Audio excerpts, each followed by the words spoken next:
SHRM recently finished an in-depth research project that looked at the competencies and behaviors needed to be successful in HR management.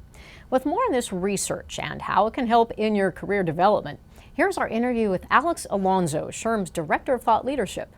I understand you're in charge of some very exciting research having to do with the competencies that HR professionals should have today. Well, what have you found, and what are some of the skills that they need to have to be a success?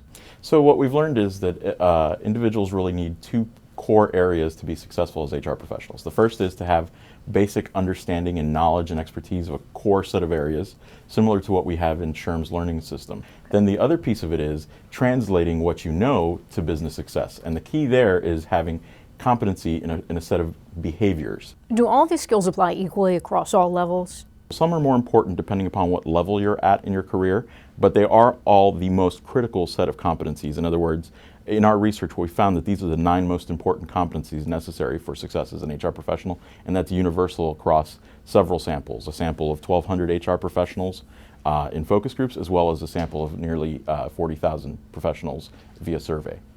How do these compare with, for example, the criteria for the PHR and the SPHR certifications? That's an excellent question. The SPHR and the PHR certification kind of track on the technical competencies. In other words, they assess whether or not you have the proper knowledge for success in HR, and they also assess whether or not you can apply it. The key, however, is understanding that to apply it, you have to be able to translate your HR knowledge into business success using those 8 behaviors that are critical for being an HR professional.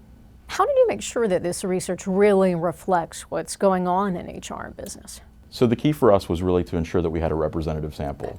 And the big piece for us was ensuring that we identified every industry possible, that we identified folks from every sector possible, and that we've identified folks across the globe that could participate in our data collections. And this research was international. Did you find that the findings really applied, that they were consistent across borders?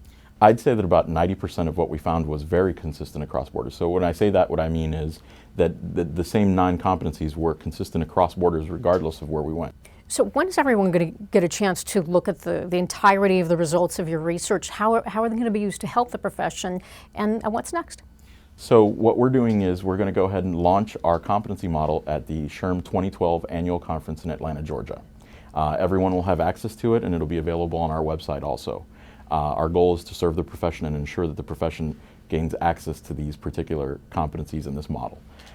Beyond that, what we're looking to do is create a toolkit of a series of products that folks can use to build their proficiency in each of those competency domains. And so one thing that folks might look out for is the new SHRM competency self-assessment, which will be available in January 2013. Great. Alex, thanks so much for joining us today.